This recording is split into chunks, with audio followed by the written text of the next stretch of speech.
Composting is really for everyone.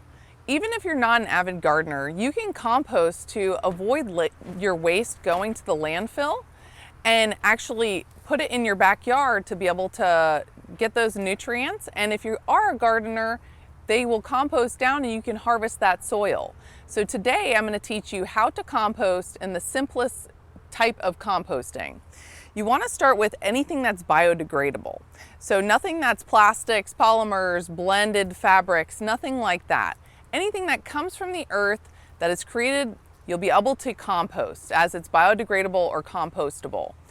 Then after we know that it's biodegradable, you want to make sure that you're thinking about it in terms of greens and browns. Greens and browns don't necessarily mean the color that the item is. What it's talking more about is if it's high in nitrogen or high in carbon.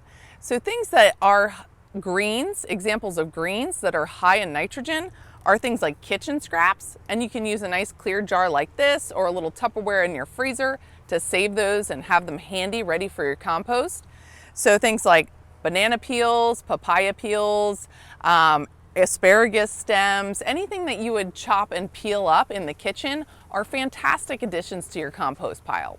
Now it's really important that we balance out those kind of squishy, somewhat stinky greens with the browns. The browns are going to be high in carbon. They're going to basically, if I left these leaves here for a couple months, they're going to be looking a lot like leaves, right? As opposed to the greens, which get a little stinky after even just a few days.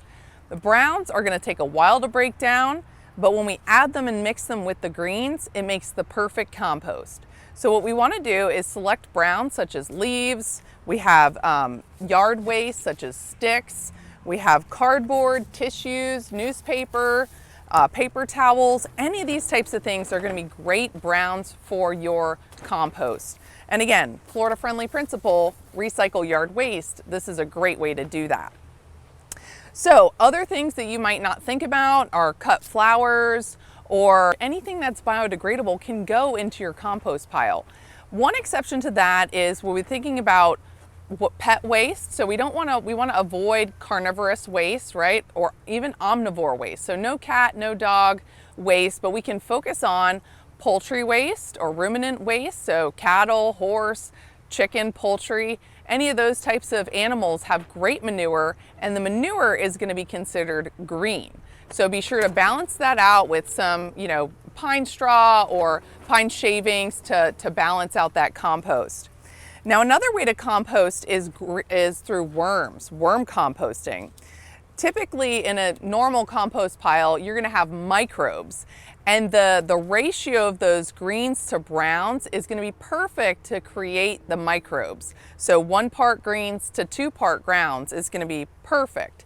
But then if you have worms or want to do a worm composter, red wigglers are actually really the ideal worm for any compost pile. And you can see here I have red wigglers on my trowel here, and I'll put a few so you can see them kind of wiggling around there on the table on my little tray here.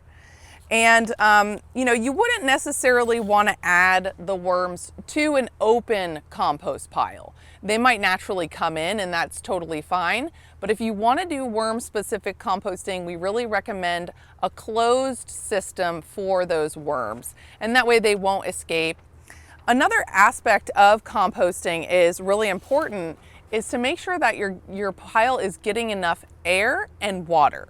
So oxygen is important for those microbes to be able to do the processes that they need to break down that input. So you want to make sure that you're turning your pile, even just slightly. You don't have to turn it too much, but just aerate with a nice pitchfork. And then make sure that you're elevating that pile. So if you're starting a new compost pile, you can use sticks at the base of the pile to elevate it and make sure that there's airflow. So if you're doing chicken wire or any type of compost pile, make sure that there's air circulating in there. And then water. Water is really important. If it's an open pile and it doesn't have a lid, the rain will be a great supplement for that. However, if it is a closed system, you will need to input that water to keep the microbes alive. And if it's a worm system, and you can see one's trying to get away there, the worms absolutely do need to never dry out. Otherwise, that will hurt that closed system.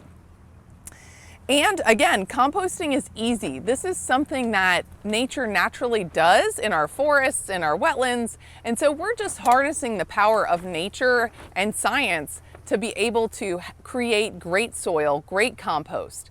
One other tip before I leave you is, if you're thinking about compost pile in your backyard, think about where you might want to put that compost pile, where you might want to have a garden there 6 months to a year from now. So you fill up that bin. Once it's full, let it kind of digest, let everything, kind of break down.